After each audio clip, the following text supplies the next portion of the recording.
way, but he doesn't really have he preaches, right. But he can preach the word now. He can preach the word. I heard about Pastor Crump now. Yeah, he told me he got some word up in him. right. But I don't know. God just put it in me. I don't know where it came from. Well, I know where it came from, but you know, he just brings it out. You know what I'm saying, for such a time like this. So that is amazing. So did you were you inspired when you were young? Yes, by you guys. Oh, you really? guys. When I was young, I used to just listen to y'all over and over, and it just really got in my spirit. Like, I mean, back then, you know what I'm saying? It was just like in me back then, and it's just so many people that I listened to as a kid, and as you grow up, that's really all we could listen to. To be honest, was gospel music. You know, you might sneak and listen to something else, but that was where your foundation was. So you know, it's always been in me. So that is amazing. Yes. And I got to get back to this about her being a pastor's kid. Juggling. PK. Now, some people may not know what a PK is. That's a pastor's kid.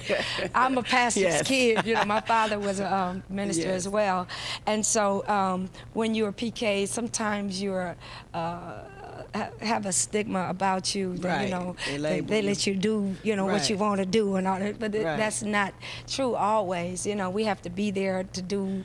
Because do you remember the time when you was probably at church and Dad said, "Go get the offering pan. I need you to go help do this, help do that." Right. And a lot of people think that you get a lot of favoritism because you are, but my father's like the opposite. Like, he's harder on us because we are the pastor's kids. You know what I'm saying? Right. He doesn't really like to show that it's favoritism, so we'll always get the short end of the stick. You know what I mean? Everybody else get the grace, and we get the you know it ain't right. You know what you're right. Wouldn't tell nobody else, but they sure get their kids. Exactly. And that is true. And I think that that's important because that's part of mentoring. That's part of the chastisement is good for us because it molds us into what God is really preparing us to be. And but I really admire you so much, what God is doing through you. And I'm looking at your bio. Tell us about this this CD. The title cut is Yet Will I Praise Him. I don't know. It's just God just gave me that song and the words, and it's really like a testimony. Like, no matter what you go through, God still is worthy of the praise. You know what I'm saying? Every day, you face obstacles, and things don't always go right the way we plan it, but it has nothing to do with God's praise. He's still worthy of the praise, and he just through that just gave me songs to just, and I mean, I still have other songs. I had another project that I did in 2004 that was called Judah. It was kind of like my first project, but God is just continually speaking, continually bringing things to to me, and so I'm just blessed just to be in this place right now. And it's an awesome place, and just knowing that that you're just not here today by yourself, but your husband is with you. Yes, he is. And I want you to tell us about your husband. Oh, my husband's so wonderful. I actually met my husband in high school.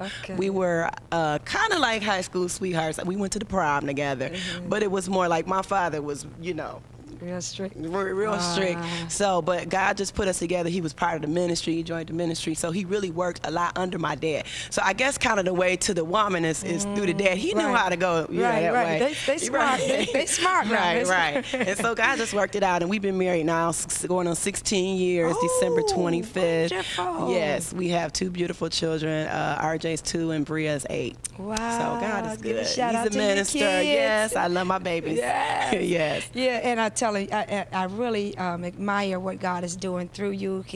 He comes with you when you he goes everywhere with you, and that means so much when you got that support. Yes.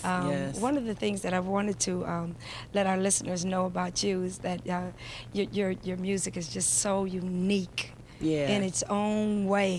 Everybody has different types of music that really ministers to God, and that's what we need to understand. That's what God is putting us. He's putting us in places where He's allowing our music to really celebrate Him. And that's what's most important, especially when you have a relationship with Him.